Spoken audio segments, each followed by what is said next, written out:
प्रिय छात्र, आज हम कक्षा 10 की मनमोहने गणित में प्रश्नावली 5D के प्रश्नों का हल समझेंगे। आज हम इस प्रश्नावली में प्रश्न 16 से हल समझेंगे।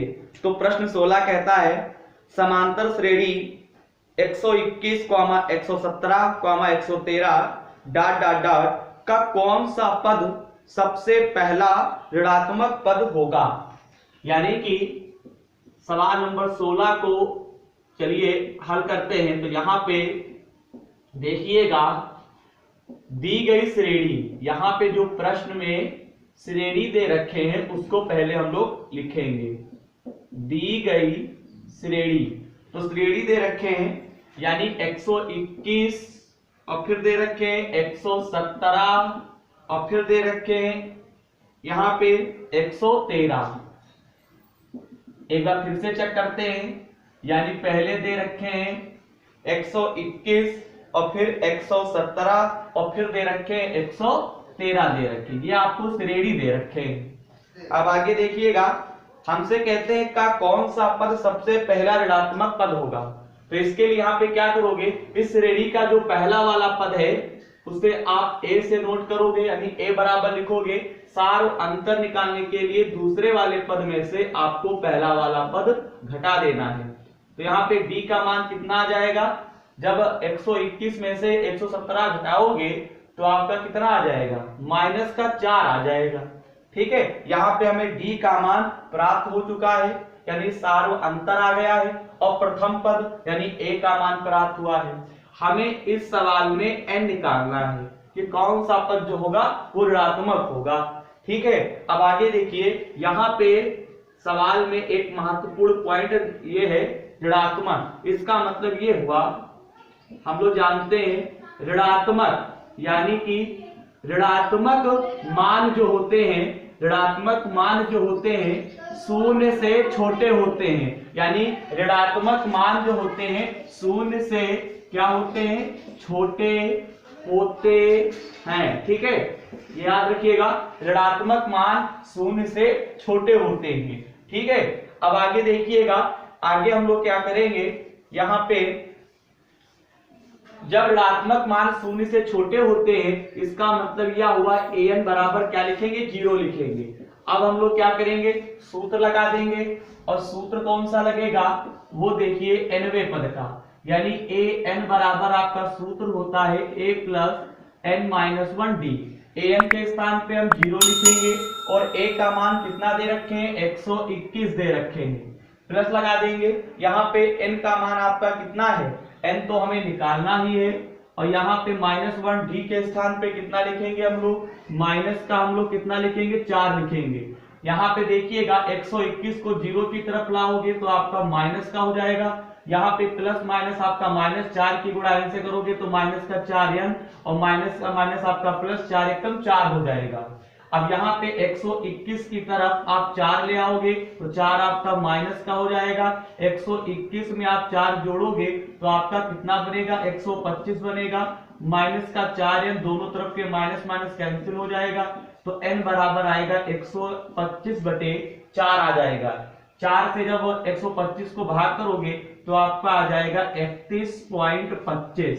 कितना आया, 31.25। यहाँ पे 31.25 आया है ना, यानी 31.25 आया हुआ है, तो पूरा पूरा मान ले लोगे, यानी 32 कहोगे। तो यहाँ पे लिखेंगे, अतः 32वें पद का मान, अतः 32वें पद का मान ऋणात्मक होगा। अतः 32वें पद का मान ऋणात्मक होगा।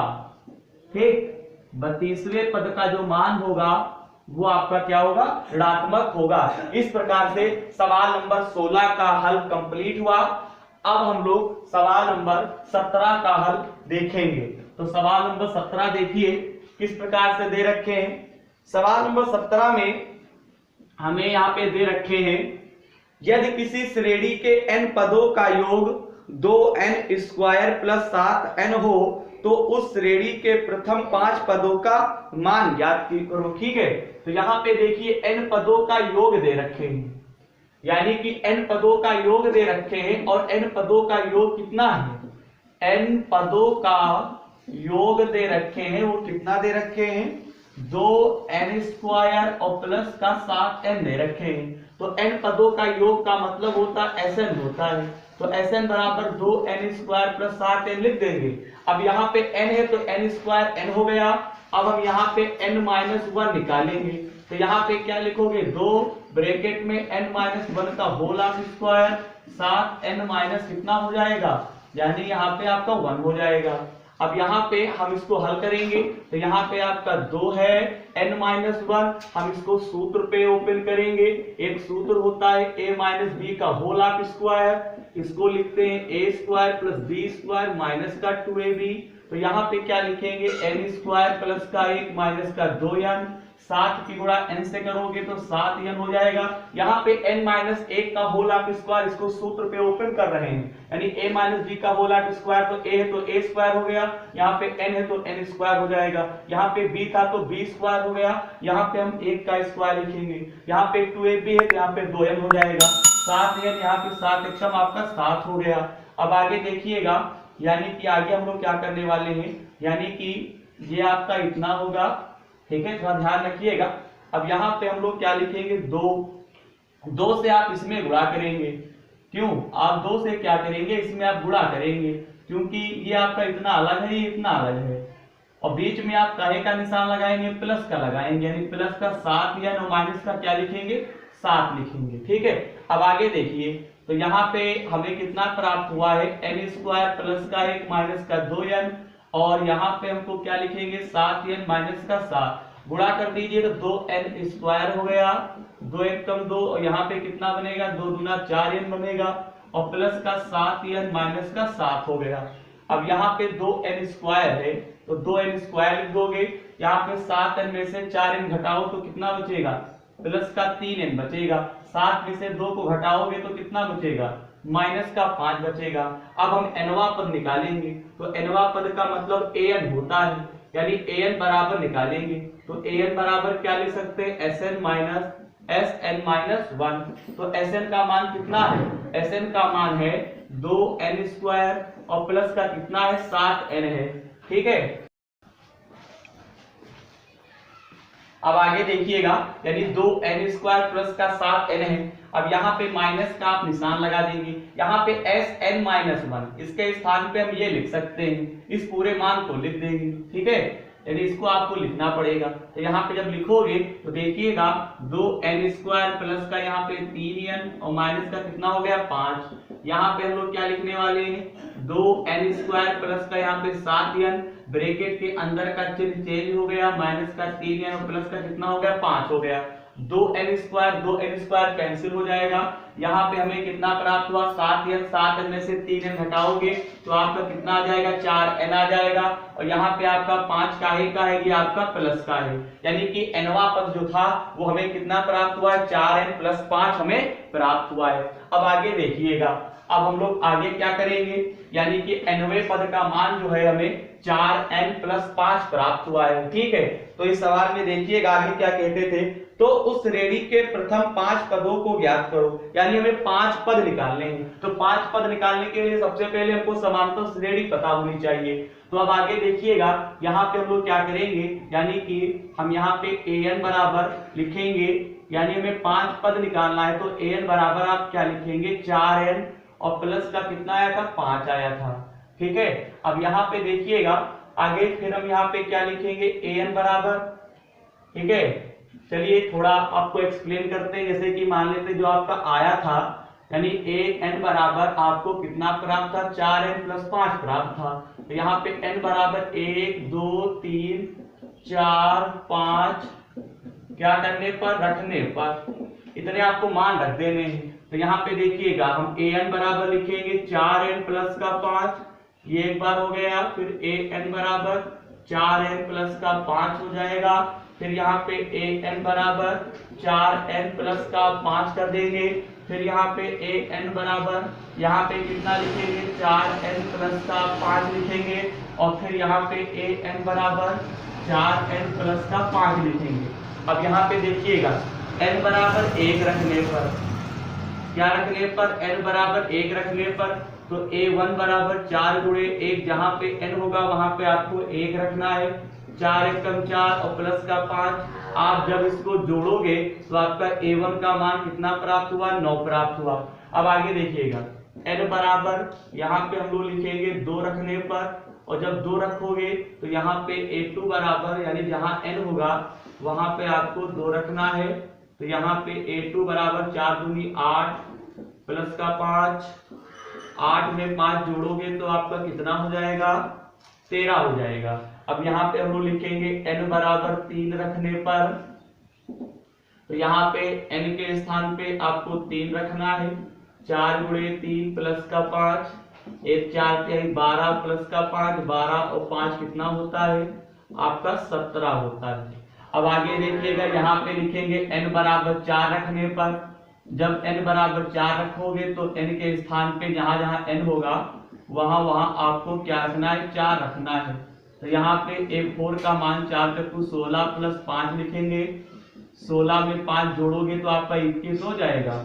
इसी प्रकार से यहाँ पे लिखेंगे n बराबर 5 रखने पर, तो यहाँ पे देखिएगा a5 बराबर n के स्थान पे आपका 5 आ जाएगा, 5 चक्कू 20 प्लस 5, तो यहाँ पे a5 का मान हमें कितना प्राप्त हुआ, 25 प्राप्त हुआ। अब हम लोग यहाँ पे क्या लिखेंगे, अतः प्राप्त श्रेणी, लेकिन हमें यहाँ पे पद निकालने हैं ना, यानी कि हमें यहाँ पे क्या निकालना है, श्रेणी के प्रथम 5 पद निकालने हैं। तो यहाँ पे ये लिखो, अतः श्रेणी के 5 प्रथम पद, अतः श्रेणी के यानी प्रथम 5 पद, ठीक है, ये ज्यादा अच्छा रहेगा। अतः श्रेणी के प्रथम, जो सवाल में कहे वही हिंदी लिखो, अतः श्रेणी के प्रथम 5 पद हम ये लिखेंगे तो क्या हो जाएंगे, पहला आया है 9, दूसरा आया है 13 और तीसरा आया है 17, फिर आया है 21 और फिर आपका आया है 25, यानी 9 13 17 21 25 हमें पद प्राप्त हुए हैं। अब चलिए हम लोग सवाल नंबर 18 का हल समझेंगे।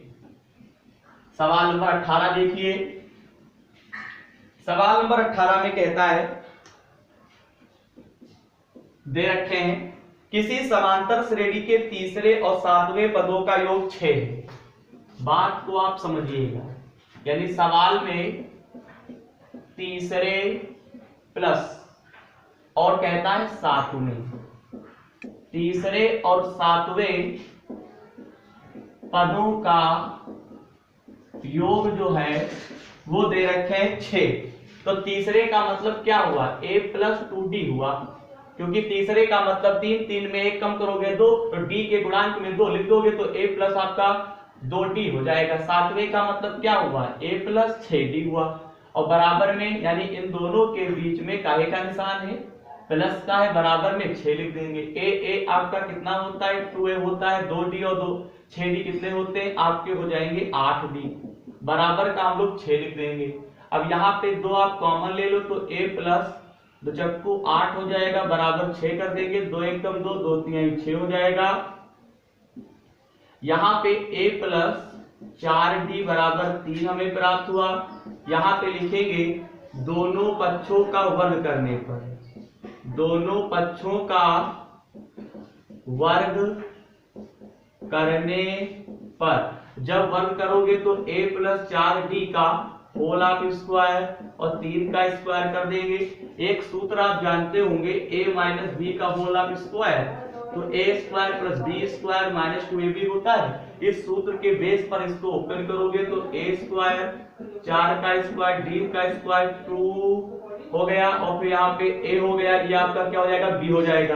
बराबर में 3 के ऊपर 2 का मतलब 9 होता है, 1 की घात 2, 4 के ऊपर 2 का मतलब 16d स्क्वायर, यहाँ पे 2 चक्कू 8ad बराबर का 9, इसको हम समीकरण नंबर क्या कह देंगे, 1 कह देंगे। ठीक, आगे देखिए हमसे कहता है, यानी कि पहले योग आपका 6 दे रखे थे, अब आगे सवाल को जब पढ़ते हैं तो कहता है गुणनफल 8 है, यानी कि तीसरे और सातवें पदों के बीच में काहे का निशान, गुणे का लगा दोगे। तो यहाँ पे देखिएगा हम डायरेक्ट यहाँ पे क्या लिखेंगे, यानी क्या लिखेंगे, यानी लिखेंगे यहाँ पे डायरेक्ट हम लिखने वाले हैं, डायरेक्ट लिखोगे a प्लस 2d और गुणे का निशान a प्लस यहाँ पे 6d और बराबर में हम कितना लिख देंगे, बराबर में हम यहाँ पे देखिएगा यहाँ पे गुणनफल 8 दे रखे हैं, तो तीसरे पद का मतलब a प्लस 2d और यहाँ पे सातवें पद का मतलब होता है a प्लस 6d।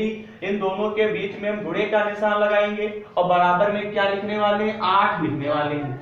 अब यहाँ पे गुणा करो, a की गुणा a से करोगे तो आपका a स्क्वायर बनेगा, a की गुणा 6 से करोगे तो यहाँ पे 6ad होगा, 2 की गुणा a से करो तो यहाँ पे आपका 2ad हो जाएगा, 2 छंग आपका 12d स्क्वायर हो गया, बराबर में 8 लिखेंगे।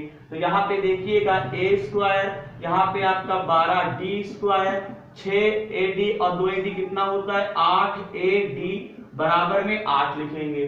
अब हम लोग क्या कह देंगे, यानी कि इसे हम समीकरण नंबर 2 मान लेंगे, ठीक है, इसे हम क्या कह देंगे, समीकरण नंबर हम 2 मान लेंगे। और जब समीकरण नंबर 2 मानोगे तो समीकरण 1 और 2 को हल करना पड़ेगा। तो यहाँ पे लिखेंगे समीकरण 1 तथा 2 को हल। अब आगे देखिएगा हम लोग यहाँ पे क्या करेंगे, समीकरण 1 तथा 2 को हल करने पर, तो समीकरण 1 हमारी दे रखी है a स्क्वायर और प्लस का कितना है, इसको भी इरेज कर देते हैं, अब इसका कोई काम नहीं, समझाने के लिए निशान लगाया गया था। तो यहाँ पे a स्क्वायर और प्लस का यहाँ पे क्या लिखेंगे 16d स्क्वायर और प्लस का यहाँ पे आप क्या लिखोगे 8ad और बराबर में क्या है आपका 9 है। ये समीकरण नंबर 1 हो गई। अब आगे देखिए a स्क्वायर और प्लस का यहाँ पे क्या दे रखे हैं 12d स्क्वायर दे रखे हैं और यहाँ पे आपका है 8ad और बराबर में क्या लिखोगे 8 दे रखे हैं, इसको समीकरण नंबर हम 2 कह देंगे। क्या कह देंगे, इसको आप समीकरण नंबर 2 कह देंगे। आप समीकरण 1 और 2 में देखिए a स्क्वायर और a स्क्वायर समान पद है, 8ad भी समान है, इनके सामने के जो निशान है वो प्लस प्लस के हैं, जो समान चिन्ह के होते हैं तो हम यहाँ पे क्या लिखते हैं घटाने पर लिखते हैं, क्या लिखते हैं घटाने पर। तो a square cancel, 8ad cancel, 16d में से 12d घटाओगे तो आपका 4d स्क्वायर बचेगा, प्लस का बचेगा, 9 में से 8 को घटाओगे तो आपका 1 बचेगा, d स्क्वायर बराबर 1/4 लिख सकते हैं। और जब d का मान निकालोगे यानी d स्क्वायर बराबर 1/2 का होल स्क्वायर, 1/4 को 1/2 का होल स्क्वायर लिख सकते हो। d का मान आपको प्लस माइनस 1/2 यहाँ पे प्राप्त हुआ है। अब हम d की सहायता से a का मान निकालेंगे। अब कैसे निकालोगे a का मान वो देखिए, आगे देखिए हम लोग क्या करेंगे, यहाँ पे d की सहायता से हम a का मान निकालेंगे। तो यहाँ पे d का मान एक प्लस में और एक माइनस में है, 2 मान आए हुए हैं। तो यहाँ पे लिखेंगे, यहाँ पे एक बार प्लस ले लेंगे और एक बार माइनस लेंगे। तो यहाँ पे लिख देते हैं प्लस बीई लेने पर, यानी पॉजिटिव लेने पर। तो यहाँ पे लिखेंगे d बराबर 1/2 समीकरण 1 में क्या करने पर रखने पर। इसी प्रकार से माइनस नेगेटिव लेने पर, तो यहाँ पे लिखेंगे d बराबर -1/2 समीकरण 1 में रखने पर। 2 मान प्राप्त होंगे ना एक ही, तो समीकरण 1 में रखोगे तो यहाँ पे आपका सूत्र होता है a स्क्वायर और प्लस 16d स्क्वायर। समीकरण नंबर 1 है 8ad और बराबर में क्या दे रखे हैं 9 दे रखे हैं। तो a स्क्वायर आपका हो गया है, d के स्थान पे 1/2 का होल आप स्क्वायर लिखोगे और यहाँ पे 8a और d के स्थान पे 1/2 लिख दोगे, ठीक, और बराबर में क्या लिखोगे 9। अब यहाँ पे 2 1 कम 2, 2 चक्कू आपका 8 हो जाएगा। यहाँ पे क्या लिखेंगे a स्क्वायर प्लस 16 गुणे 1/4 और प्लस का यहाँ पे 4a बराबर आपका 9 हो गया। 4 1 कम 4, 4 चक्कू आपका 16 हो जाएगा। तो a square plus 4 1 come 4 plus का 4a बराबर का 9 हो जाएगा।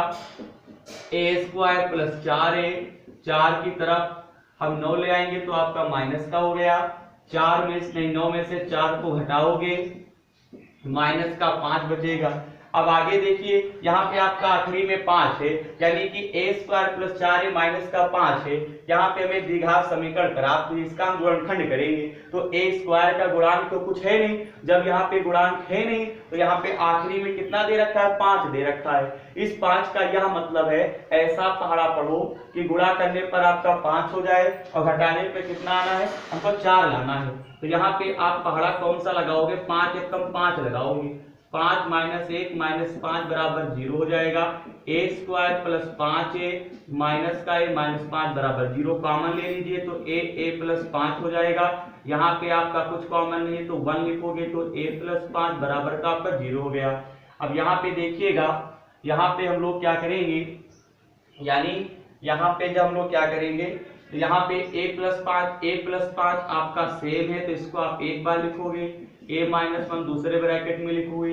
अब यहाँ से आपको a का मान प्राप्त हो जाएगा, तो a का मान आपको माइनस का 5 प्राप्त होगा, ठीक है। और यहाँ पे अगर आप निकालोगे a बराबर आपको 1 प्राप्त होगा, क्योंकि a माइनस 1 है, 1 को 0 की तरफ ले जाओगे तो प्लस का होगा, तो a का मान प्लस का 1 प्राप्त होगा।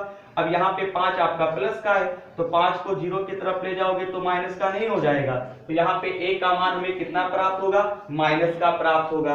अब इस सवाल में अब आपको आगे क्या करना है, यानी कि हमें यहाँ पे a के 2 मान प्राप्त हुए, एक तो हमें 1 प्राप्त हुआ है, एक तो हमें माइनस का 5 प्राप्त हुआ है। अब आगे देखते हैं हम लोग क्या करने वाले हैं। अब आगे देखिएगा, यहाँ पे d का मान माइनस 1/2 रखना है। जब d का मान माइनस 1/2 रखोगे तो देखिए हमें यहाँ पे क्या हो जाएगा, यदि समीकरण 1 को फिर यहाँ पे लिख रहे हैं, यहाँ पे लिखेंगे a स्क्वायर और प्लस का 16d स्क्वायर प्लस का 8ad और बराबर का 9 लिखोगे।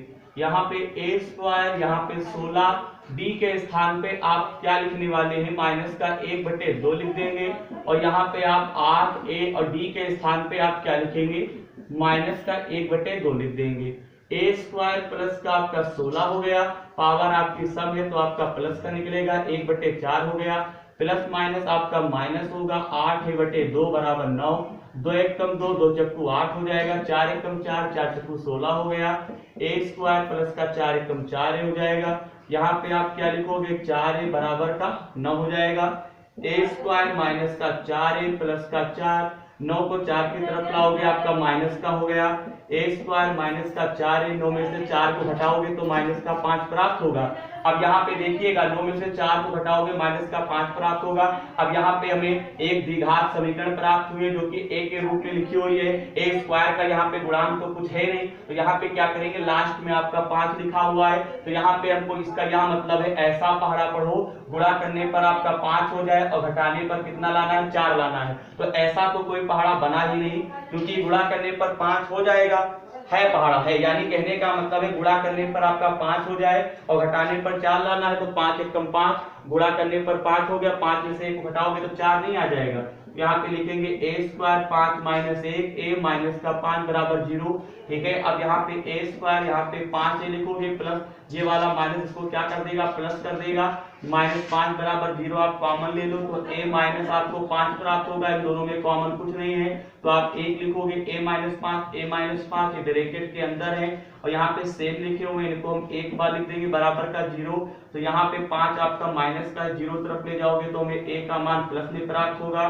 इसी प्रकार से यहाँ पे a1 आपका प्लस का है, 1 को 0 की तरफ ले जाओगे तो आपका माइनस हो जाएगा। इस प्रकार से हमें यहाँ पर भी a का मान -5 और यहाँ पे a का मान 1 प्राप्त हुआ है, यहाँ पर a का मान 5 और हमें a का मान माइनस का हमें 1 प्राप्त हुआ है।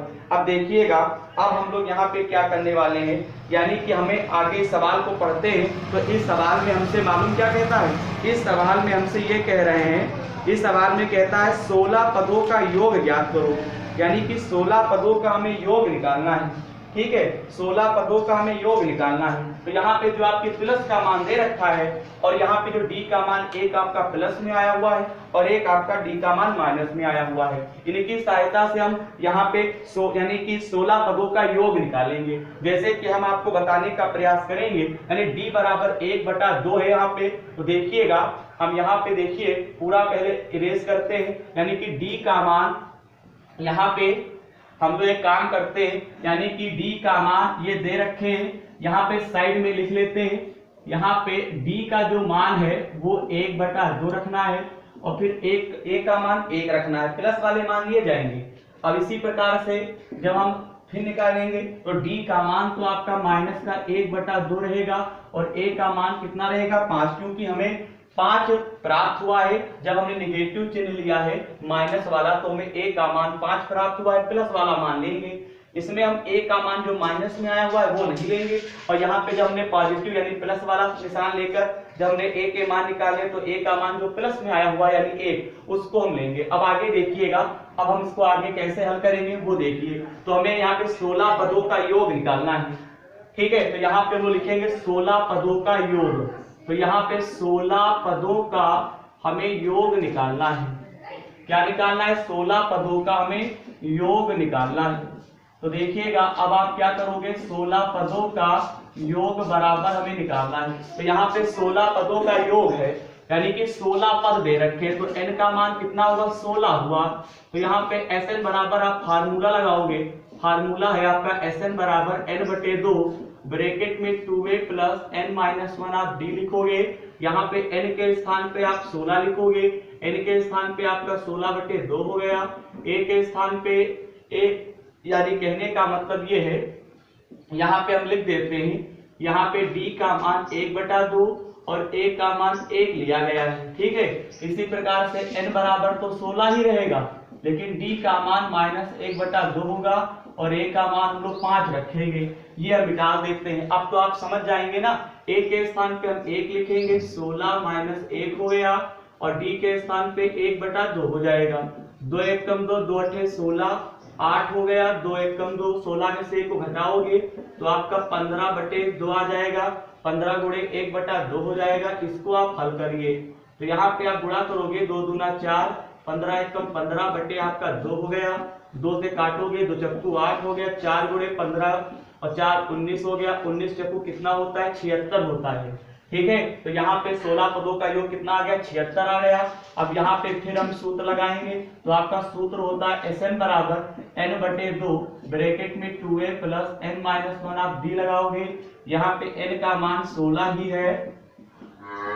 अब यहाँ पे देखिएगा, a के स्थान पे हम लोग कितना लिखेंगे? 5 लिखेंगे, और यहाँ पे n के स्थान पे 16 - 1, d का मान कितना दे रखे हैं? माइनस का 1/2, 2 8 16 हो जाएगा, 8 प्राप्त हुआ, 2 पंचे 10, यहाँ पे प्लस माइनस आपका माइनस होगा, यहाँ पे 15 बचेगा, तो 15 गुणे आपका 1/2 हो जाएगा।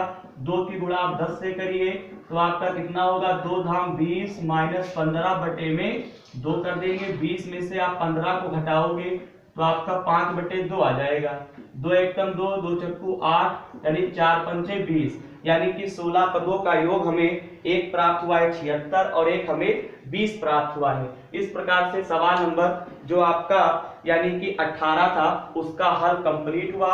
अब हम लोग सवाल नंबर 19 का हल समझेंगे। सवाल नंबर चलिए 19 का हल देखते हैं किस प्रकार से होगा। सवाल नंबर जो 19 दे रखे हैं वो कुछ आपका इस प्रकार से कहते हैं, एक सीढ़ी के क्रमागत डंडे परस्पर 25 सेंटीमीटर की दूरी पर हैं। देखिए आकृति में डंडों की लंबाई एक समान रूप से घटती जाती है तथा सबसे निचले डंडे की जो लंबाई है वो 45 सेंटीमीटर है। सबसे ऊपर वाले डंडे की जो लंबाई है वो 25 सेंटीमीटर है। ऊपरी और निचले डंडे के बीच की दूरी 2 सही 1/2 है। तो देखिए सवाल नंबर 19 का हल हम लोग करेंगे। तो देखिए ऊपरी यानी ऊपरी और निचले, ऊपरी और निचले डंडे के बीच की दूरी दे रखे हैं। डंडे के बीच की दूरी, तो यहाँ पे बीच की दूरी कितनी है मालूम? 2 सही 1/2 है, यानी कि 2 सही 1/2 दे रखे हैं, ठीक, मीटर में है। तो यहाँ पे इसको सही करो, 2 दूना 4, 5/2 हो जाएगा। ये मीटर में है, इसको सेंटीमीटर बनाने के लिए 100 से गुणा करेंगे, क्योंकि 1 मीटर में 100 सेंटीमीटर होते हैं। तो मीटर के स्थान पे 100 लिख देंगे, सेंटीमीटर बन गया। काट दो, 2 एकम 2 आपका हो जाएगा। और यहाँ पे क्या बनेगा, 2 पंचे 10, 50 का पहाड़ा 5 बार पढ़ोगे तो आपका 25 हो गया, यानी 250 सेंटीमीटर आ जाएगा। अब इस सवाल में आगे देखिएगा, आगे यहाँ पे क्रमागत, यानी कि कहने का मतलब ये है दो क्रमागत डंडों के बीच की दूरी जो है वो कितनी है, सवाल में 25 सेंटीमीटर है। तो यहाँ पे हम n का मान निकालेंगे, यानी कि कुल आपकी दूरी कितनी है, डंडे के बीच की दूरी 250, और यहाँ पे हम 25 से क्या करेंगे, भाग कर देंगे, क्योंकि यहाँ पे 25 एकम 25, 25 धाम कितना होता है, 250 होता है। यानी कि हमें n का मान कितना प्राप्त हुआ, यानी कि n का मान हमें 10 प्राप्त हुआ है। अब यहाँ पे देखिए, यहाँ पे ऊपरी डंडे की लंबाई दे रखे हैं सवाल में, तो यहाँ पे लिखेंगे ऊपरी डंडे की लंबाई दे रखे हैं, कितनी दे रखे हैं, 25 सेंटीमीटर दे रखे हैं। तो भैया ये बताओ, ऊपरी डंडे की लंबाई है, उसे a से लिखोगे कि नहीं लिखोगे, प्रथम पद हो जाएगा, a बराबर 25 हो गया। अंतिम डंडे की लंबाई दे रखे हैं, ठीक है, तो यहाँ पे अंतिम डंडे की लंबाई कितनी दे रखे हैं, 45 दे रखे हैं। या फिर हम कह सकते हैं सबसे निचले सिरे की, यानी सबसे निचले सिरे की लंबाई दे रखे हैं, वो कितनी है मालूम, 45 दे रखे हैं। तो इसको हम L से भी लिख सकते हैं और N से भी लिख सकते हैं, यानी L से लिखो चाहे AN से लिखो, ये कितना दे रखे हैं, 45 दे रखे हैं। तो हमें यहाँ पे इस सवाल में ये कहता है कितने, यानी कि डंडों को बनाने के लिए लकड़ी की कितनी लंबाई की आवश्यकता होगी, यानी कि हमें यहाँ पे हमें आवश्यकता होगी, यानी लंबाई निकालना है, यानी कि हमें लंबाई निकालना है। तो इसके लिए आप क्या निकालोगे, योगफल का फार्मूला लगाओगे, Sn बराबर n/2 ब्रैकेट में a प्लस l वाला लगाओगे। यहाँ पे देखिएगा n का मान 10 है, यानी 10 डंडों की कुल लंबाई होगी। तो यहाँ पे आप लोग क्या लिखोगे, S10 बराबर 10 आपका 2 हो गया, a के स्थान पे कितना लिखोगे, 25, l के स्थान पे आपका 45 है। अब आगे देखिएगा, आगे हम लोग क्या करेंगे, यहाँ पे लिखेंगे 10 से काट दो, 2 एकम 2, 2 पंचे 10 हो गया, 45 में 25 जोड़ दो तो कितना हो जाएगा, 45, 5 50 और आपका 70 हो गया। 70 की गुणा 5 से करोगे तो 135 सेंटीमीटर आ जाएगा, यानी कि 10 डंडों की जो कुल लंबाई होगी वो कितनी होगी, 350 सेंटीमीटर इसमें आंसर में आ रहा है। यानी कि जब जोड़ोगे 7×5 = 35 होता है, यानी कि आपका 350 होगा, ठीक, कितना होगा, 350 सेंटीमीटर होगा, ठीक है, 350 सेंटीमीटर आएगा। यानी 10 डंडों की जो कुल लंबाई होगी वो कितनी होगी, वो आपकी 350 सेंटीमीटर होगी। 350 सेंटीमीटर आपका आंसर आ गया। इस प्रकार से सवाल नंबर 19 का भी हल कंप्लीट हुआ। अब हम आपको इस प्रश्नावली में जो आगे के प्रश्न दे रखे हैं उनका हल हम आपको अगली वीडियो में समझाएंगे। धन्यवाद।